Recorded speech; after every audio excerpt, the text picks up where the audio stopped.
Spark a conversation, verbal elation, stimulation, education. This is Menage with the MariJayneMaven. When we on the air, it's always a lituation. Might talk about some litigation, might talk about some immigration, might talk about some politics, but never talking nonsense. Yes, we on in the slide. Watch and listen, it's a vibe. Watch it while you getting high, or you can listen while you drive. Just don't forget to subscribe. Roll up. Trying to get high.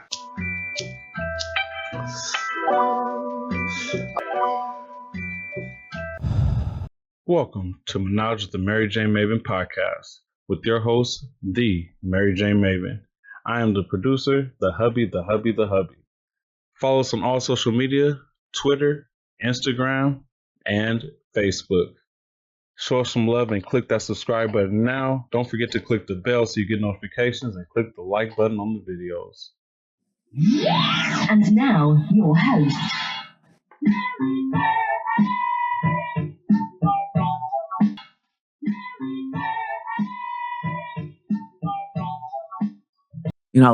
You are a mother, you are a wife. Those are things that you deal with every day. Those are triumphs every day. When we lay our head down, and same for our husbands, being fathers and being husbands. But as soon as we lay our head down and all that we care about is taken care of, we're successful. Exactly. Every day that we make it, it's a success. So to add on top of that, the message that it gives to your children and to those around you is one of the most powerful things that we have within us as well. That's another resource. And we don't think of it like, well, let me give you a service or let me help you here. It's something that is residual so that when our children grow up, they're going to have a different experience than what we had growing up. So now on that point, do you feel like you said, you'd like to show who you are before medicating and then after medicating? So speaking to that, do you think that cannabis makes you a better mother? And then second point, do you think that it improves your relationship? Like, does your husband medicate with you? And how do you feel about that? So for the first question, I do believe that cannabis does make me a better mother. And I say that because I notice a lot of times, like, if I get frustrated, then I would tend to yell. I would tend to just close myself off. Yep. And I don't like any of that. And a child doesn't deserve any of that. No. So a lot of times cannabis helps me bring me down to their level, and just to help me regulate my own mood and to not blow at top. Because and have a different conversation, right? Than what your mother would have had with you in a situation. Like, for me growing up, my mom would tell me a lot of times, don't backtalk me, shut up when I tell you to shut up, or do as I say do. But for me as a mom, because I didn't have a voice and because it affected me so much, I give my kids a voice. And 9 times out of 10, people think that their voice that they're speaking with is being disrespectful. Like, that's what they think my children are doing, but that's not what they're doing. Like, my children aren't disrespectful to me. I just allow them to speak their mind. If I tell them to do something and they say they don't want to do it, well, I ask them, well, why don't you want to do it? Because, mommy, I'm doing this right now. Okay, son, finish what you started. And then after that, can we do this together? I'll help you clean this up. I give them choices and options. Yeah. Sometimes you got to let them know it's because I said, but that's after. I mean, my husband's very good at that with our oldest, he'll be 15 in August. And he's very good at saying, no, tell me what you mean. Like, you have this look on your face. You have this energy about you. So tell me what you're feeling right now. And while I'm sitting there going, I don't give a shit this little nigga think. What I said is what I said. But once he does that, then it is good. I see the skills that you're developing behind that, because both of my children, I mean, my 11-year-old today used the word, he was like, that's what I was inferring to. And then yesterday he was like, that is so vile. And I was like, where did you get this vocabulary from? But that's how we've always taught them. We want them to be able to not be a pushover, to be able to tell somebody why you're saying no, or to question them, but question them in a way that's respectful, but also lets them know, this is why I'm questioning. I know what I'm talking about. We tell them, like, you don't just take what people say as bond. You don't take people's word as bond. You always need to develop yourself, do your due diligence, and then be able to use your critical thinking and create the right response or what the right answer is for you. but always make sure, that there are facts and there's credence behind what you say. And that takes practice in the household. That takes place in growing up. Because when they get into a situation of having a boss, they're going to be able to say why they can't do something or why they deserve a raise or, just not be a pushover in life. Either be a pushover or respond, like exactly. a stick of dynamite, So I love that. How old are your babies? I have a 7-year-old and a 4-year-old. Both of them will be 5 and 8 this summer. Okay. Two boys. Oh, that's two. Our babies are, the birthdays are what? 4 days apart? Yes. 3. No. 4 days. 3 Yeah, years. they're 3 years apart. Yeah. So the oldest was born 8/8/08, and then the youngest was born 8/12/11. Wow, my son was born August 9th. Oh, when I said that, I was like, I knew it. I knew something. That's awesome. So you have a Leo. Yes, I have a Leo and I have a Virgo, and my youngest son was born September 1st. Yeah, so gosh. I'm still learning the Virgo ways. I don't know about him yet. He, that boy right there, he is something else. My God, that's Virgos.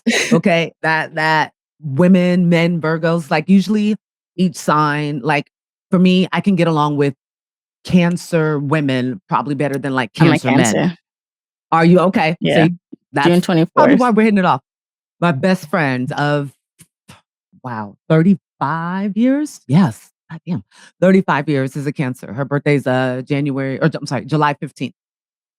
So I'm all about them June Cancers. I'll see. Yeah. So it's very funny that Aries men are homebodies while Aries women are like, where we going? Let's go. Right. That's me. That's like we go right there. So it's usually a difference within the sexes, but I find that in Virgo, it's the same. Both men, both women, yeah, they're the same. So I give it to you, especially the youngest too. Yeah, I can't wait to see what he's gonna be like when he's a teenager. Because right now, as a toddler, he is just crazy. He's a little crazy. My son is off the walls. Yeah. So you being psychology major, check into how they say that terrible 2s to like 4 is the exact, just what it's exactly is going to be. It's going to be the same shit that you go through when they're going 12 to 14. Because if you think about it, 2 to 4, they're walking, they're feeding themselves. They're, they think they know. They say no a lot. They want to know why things happen, but they want to know in their own accord. You know what I'm saying? Mm-hmm. Like you cannot tell a 2 to 4-year-old something. They know they're going to try it. Same thing when they're 12 to 14 because they're trying to develop who they are in the world. They don't have to depend on mom and dad so much. They still do, but not as much. They're questioning authority. I'm not ready. Yes. I'm not ready for that when he's a teenager. I don't even want to think about that. I just want my boys to stay. Well, man, I need Coco to get a little older, but I like the age that my oldest is in right now. My oldest son Kai, he is my twin.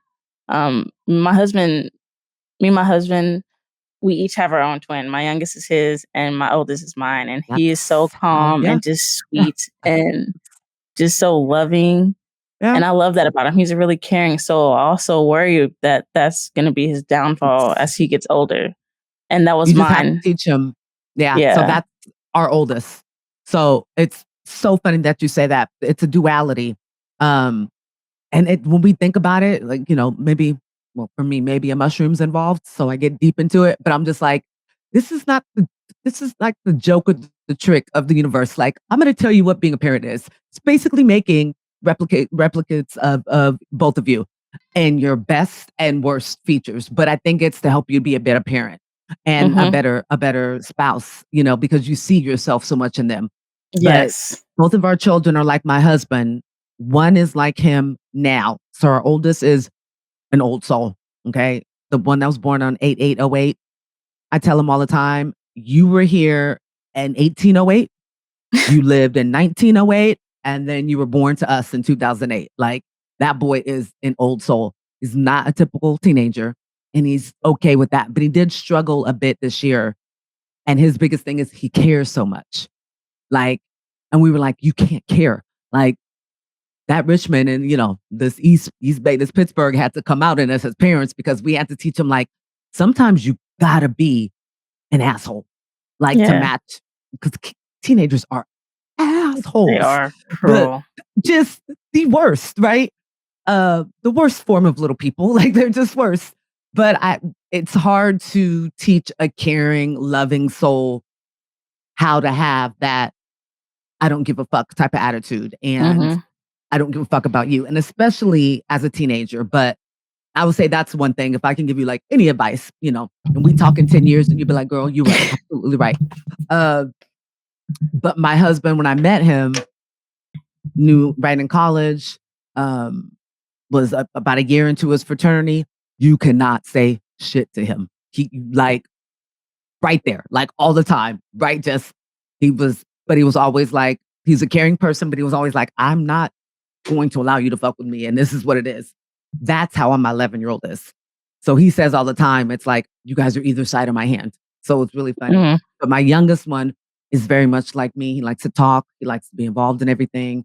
If that boy tells me one more activity that he wants to be a part of, I'm just like, we gotta stagger all this. And then my oldest has my interest in like pop culture and stuff. So it's funny to see yourself in both of them. But like I said, it's a cruel joke. Like, here's a mirror to see if you identify, that you just basically are looking at a little you, Yeah, that it's crazy to think that my heart is like outside my body in two different forms. I'm like, oh God. Oh my God. And y'all are too. Oh, I do rap too. So that's some bars. Where's our Dylon? We need our Dylon sound. That's a good one. No, I love having boys. Love it. Now, other than like the cleaning situation, with girls, it's a lot easier to be like, these are your chores, clean. If I tell them one more time about like loading the dishwasher, she's like, I'm gonna go crazy. But I wanted boys, like I have them. They don't smell the same way that our nose and their nose does not work the same, clearly. But it's just something that I think it takes a special to all women, super powerful. It takes so much to be a mother to either sex. But I think when you're a boy mom, you kind of have to have a little boy in you. You kind of have to be a little tomboy. I think you do too. Yeah.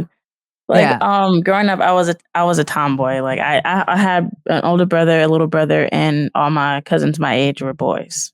So I was Rough Rider. I was with the big dogs at all times. Okay, I was not sitting on the porch. You will not catch me with a Barbie doll. Don't ask me to do nobody hair. I don't care. I definitely don't want to wear makeup. Fuck that. I'm going on outside on a skateboard and I'm riding out. See when the lights come on. That was me. Yes. Yeah. So I get to be that with my sons too, and to them they think I'm just the coolest mom ever because I hang out with them and I play fight with them and I just enjoy the same things. And I'm gonna tell you, like, I prayed for my sons, like I did. I knew I wanted boys, and God gave me boys, and I love on those boys to my last breath. I love being a mother. It's one of my greatest gifts. I think especially now raising young Black men, it's an extra added responsibility. And I think like I said, it's one of the most thankless they can look. They can get on, inside, around, underneath your nerves. But knowing that I'm making somebody that's going to prepare to make another woman, spouse, completely happy, that I'm giving them the skills. We are completely honest with our children. I mean, completely. Sorry, but did they have the gifts for dads who have everything? Oh, this is okay. The camera's $3,500. I see. Who's giving that for Father's Day? So we'll talk about that. Being that you're married, and I did want to talk about marriage and a chess cannabis. Set. Yes. So we got into a conversation yesterday. Wine, craft. It's maybe he's a drinker. So she's like, so another wine craft. We got into a discussion about. He's like, nobody fucking gives a fuck about Father's Day. He's like, I don't even understand. He had no idea when it was. My mother-in-law said to him, he coaches my son in basketball. And so it's summer league. So we have games pretty much every weekend. We're doing a projector. There's some people that like movies. And my mother-in-law says, wait, you guys are playing on Father's Day? He goes, I guess, whatever weekend that is. And she's like, you don't know Father's Day? He goes, Mom, nobody honestly literally cares about Father's Day. He's like, let's break this down. So him and I were talking. This is definitely a smoking conversation. Okay. We were smoking. It was our early afternoon smoke, early evening. But we were talking. I said, no, babe, people care. And he's like, babe, Cosby Show, which one of the reasons why we got together the first night we hooked up is because we watched a Cosby Show, different worlds, and we talked about shit. And we were like, oh, we have to have sex. We're like perfectly matched. So it's it. So it made me start thinking, I'm like, yeah, more shows in like the 80s and the 90s, they always had an episode about crappy Father's Day gifts or people forgetting Father's Day. But Mother's Day is always the highest, herald kind of holiday. And it's much more commercialized. There's special brunches. There's mimosa, bottomless mimosa brunches. There's cruises, there's a kiss with K, there's jewelry sales. There's flower sales. And so as soon as he said that, this proves that our phones listen. I get a notification from Amazon that's like the best Father's Day gifts under $20. And so he's like, even Amazon's trying to help my point. He's like, $20? So I will say, oh, sorry, go ahead. No, go ahead. I was just going to say, like, my husband agrees. Like, he's like, the other day, he was like, it's Father's Day coming up, right? And I was like, really? I was like, what day is that? Like, I care, but also we're going on a cruise. So I'm like, in my mind, it's just somewhere else. Nice. Yeah. Where are you guys going? His family is taking us to Ensenada, Mexico. Nice. So my mother-in-law just took all of us right before COVID to, we went to Jamaica, Cayman Islands, which don't ever waste your time going to, and Cozumel. We went on Carnival. It was fantastic. Okay, please enjoy yourself. We're going on Carnival too. Yes. Oh, enjoy yourself. Have the drinks. I will say this. Definitely take a pen. So maybe I'll have to find out when. Have you seen the new? Yes. So I watch. This is one of my things that I watch too on YouTube. I watch cruise vlogs. I watch this one specifically, Jay the Nomad. He also has a channel called Ship Life. Shout out to. But you know what? I realized earlier. I want to stop saying shout out. I want to say like sesh out or something instead of shout out. Write that down. Okay. So, sesh out to Jay the Nomad. He's a Black cruise vlogger, and he's put out 4 or 5 videos probably in the last 2 weeks about how they're adding sniffing drug sniffing dogs. So my mother-in-law told us that when we went in 2019, we didn't see a dog, a sniffing, a cop, or anything, but we still took a wax pen. So that was fantastic. Just to be clear, dogs can't sniff you. They can only sniff your luggage. True. So what they're saying though, like what he's saying in the videos is that they're going around to people's staterooms and they're like walking through common areas with the dogs to allow for that. But a dog cannot sniff you. A dog cannot, they don't let dogs sniff people. They only have, that's why they have you get out the car and all sorts of stuff. You can't sniff you. They can only sniff your luggage. Oh, okay. See? I'm putting that shit in my hair. Well, that part, or yes. So we did go to Jamaica. We met a taxi driver who went in his pocket and gave us 3 of the fattest joints that it was fantastic. But other than that, we just took a wax pen. But we didn't have sauce then. I was just about to say, like, do you think I can get this on board? Because I would. I would definitely probably. And that wouldn't even smell. Unless you had and there's like no weed symbol or anything on here. No, I mean, it could be, and that's the thing that drives me crazy. The place that we went to go smoke on board is the same place that, people go and smoke their cigars and their cigarettes. And I'm like, I got to sit next to this nasty ass Winston or this Camel or whatever this is being smoked. But yet you worried about me hitting, some weed while we're in the middle of the ocean. But yeah, so I think definitely something like a sauce, would travel well. I think anything that's in a disposable, and built in, but that would be the best. I have a few of them. So I have oh my have a God. ball. And they lasted. We were in March. We came back from a vacation and we were down there, and shout out to Delighted, which is my in love with this brand. But I maybe celebrated too much and had a little too much of that quarter, because when we got home, we were like, oh, we can't take a trip back to the dispensary. We had 3 of these pens and they lasted us 6 days, where we're flower people. We barely smoke flower. We just hit these pens. The saucepans? Yeah. Yeah. We hit the White Widow one at night. And we had a Jack Diesel, which is or sativa, which is fire, because it's a cross between sour diesel and Jack Rare. It's fantastic. And then do we have an indica? I think we did have an indica too. Oh, we had a gelato. We had the gelato.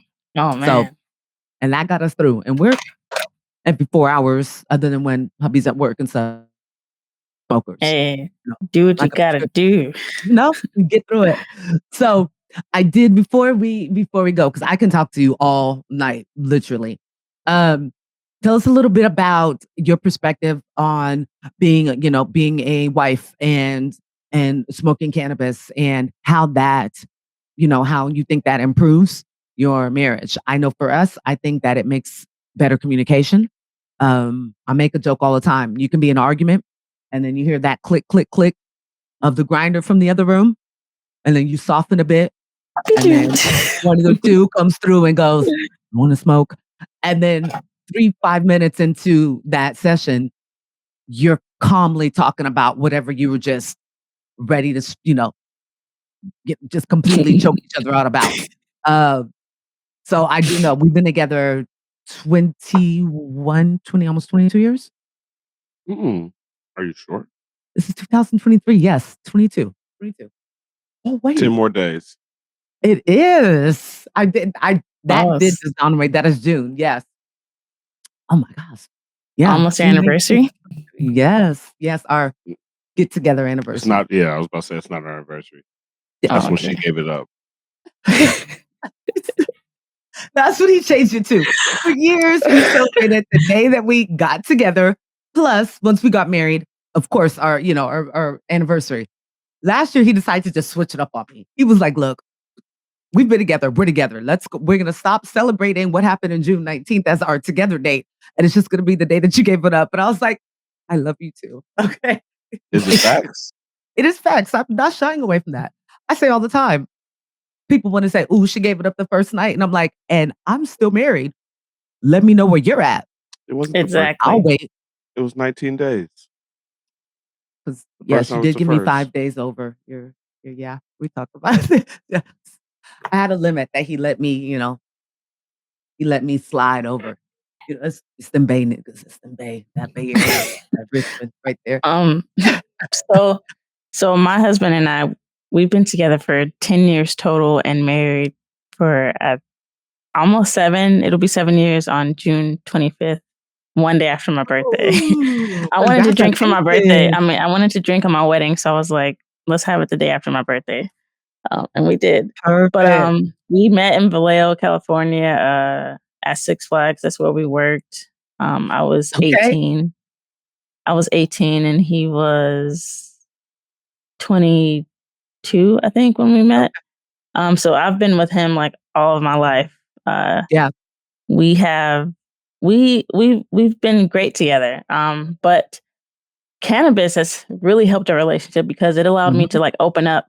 It allowed me to like, along with therapy and cannabis, I've been able to get through a lot of trauma that before I started therapy, like I would have issues in our sexual life because of my past sexual abuse that I dealt with.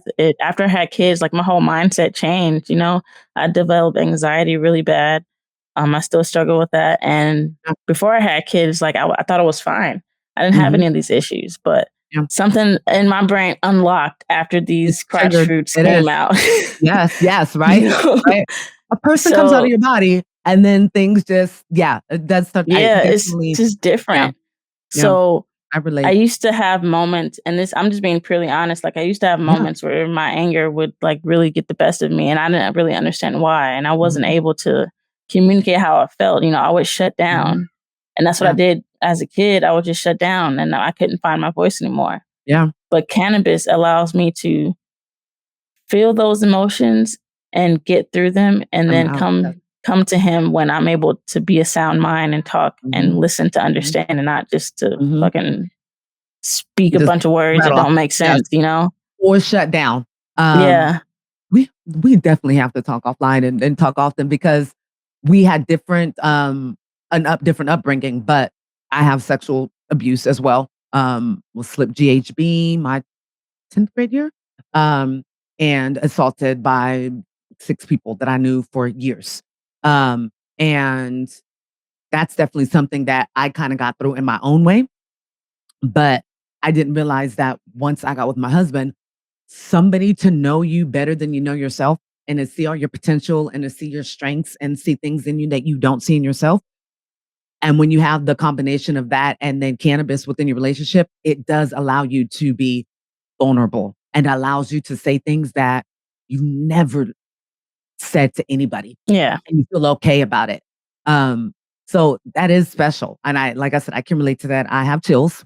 Once again, I'm going to hold back the tears, because you are definitely bringing up something that I think a lot of us can relate to. Yeah, it's hard to get through, and it's hard for your partner to deal with. And like, in order for him to deal with it, I had to get help for myself, because I knew there was a real issue. You can't be in a marriage and like not want your partner to touch you, or you know, because then they're gonna think that something's wrong with them. But really, nothing is wrong with you, babe. I'm just struggling, like, and I don't understand why. I don't know how to communicate it. It's for both parties, because I know deep down they probably feel like, no, they really know, but she's just not telling me, and it's really that you don't know. Cannabis helps. So I had to get through that, and weed helps. Weed just, I like to smoke certain strains that are good for arousal and stuff, because those are areas that I lack in. Like he doesn't lack in. He doesn't even smoke, but it helps me so I could help him. Look, it does, or I can help us become closer and more intimate. It brings out that goddess. It brings out, Like my husband's love language is touch. He loves to be hugged, and for me to tell him that I love him every day. And that's not stuff I grew up with. Like my mom didn't show me affection, so I didn't know how to show affection. Yeah. And then when he would show affection to me, I feel weird. Like, why are you touching me right now? Yeah. Or only wanting to be available when I'm ready to be available, and that wasn't fair to him. No. So I give my props to cannabis for helping me get through that. Now I'll smoke a joint and we'll chill, watch TV. Kids are asleep. Ready. Yes, and we'll have our time together. So cannabis does help in all different areas. It's not just grown and sexy time. Exactly. You want to do that? You want to bust it wide open? You want to, pop pee on the handstand? Go ahead and smoke this. Some of this. For real. Seriously. That's partially why I started making intimacy lube. That helps as well. Sometimes it's for women. It's not. What's happening here can block what's going on. In the yoni, in a special spot. Sometimes you need some help, and cannabis helps that way as well. It doesn't always have to be smoked or ingested, although that helps. But use the plant. It's a flower power, whatever you want to say. There is power right there in that flower, and we need to utilize all aspects of it. It's not meant for just one thing. Exactly. So I love that you've taken the accountability, and I think that's what a lot of people need to do, is take the accountability, realize what your roadblocks are, and then want to fix that. You live such a better life when you understand why you do what you do, and why you feel how you feel. Yeah. And it's not by your fault. I think a lot of people take a lot of guilt in it, and they think somehow it's their fault for their situation. And a lot of times, look, I don't like grown ass people to blame shit on their parents because it's like, look, they were just human beings without children before you. There's no booklet that they give you when you leave the hospital that says, this is how you take care of a child. So they were doing what they could do. They made their humanly mistakes.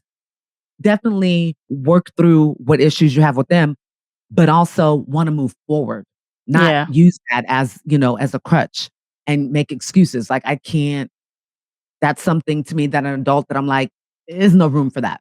Exactly. When people tell me like they're like this and my mom was one of those people, she blamed her parents a lot. And so she held her trauma for all these years. Like my mom seriously had some mental stuff going on that she just chose not to work with. And so me being that kid, seeing how she was, and now being an adult, having my own kids, I told myself I don't want to bring that trauma to them. Yes. So I never blame my mom for anything. I actually feel for her, Yeah. And because you understand. And I choose to change myself. I choose not to whoop my kids for any little thing, I choose to let them have a voice. Yes. I don't want my kids at all, but I'm just saying, like my mom, she'll grab the belt and whoop my ass for anything that I look at her wrong. It's a whooping. Being told to go get your own Switch? Oh, Jesus Christ. Worst fear. Don't come back in the house with a small Switch. That's your ass that you got to go back in outside. Dope, because at that point, you made them get up to go out and get, it was major problems. Belt buckles? I mean, come on. Bro. I never got this bad, but, race car tracks and like wooden spoons. And come on. My grandmother had a ping pong paddle. That was hers. We used to hide the ping pong paddle in the house in Concord. I hate ping pong to this day because of that. To this day. But we all have to choose. That's how they grew up. No blame, because I still have great memories of like my grandmother or, great times that I remember with my mom and things like that. But when you come to an understanding of who they are and why they are the way they are, it's easier to forgive and to kind of extend an olive branch and move forward, because that's what it's really all about. You can't hold yourself up or allow your life to be held up, because all you're doing is you're continuing that same circle. Yeah. And I want nothing better than when we leave this planet. I know my husband says the same things, that our children are better than who we are. I think my husband is absolutely perfect, but as a man raising, young man, I get that. But I think that's what it's all about. Honestly, doing your best and like living life with a clear heart and soul. Like holding grudges is like the worst thing you could do for your own health. I forgive my mom for everything she did and any other adult and anything else I've been through, because I needed to live my life and continue. Yes. I can't walk this earth with any rage. I refuse to be angry. And if I am angry, I allow myself to feel those emotions too. Like I don't just try to ignore them, because then things can pile on.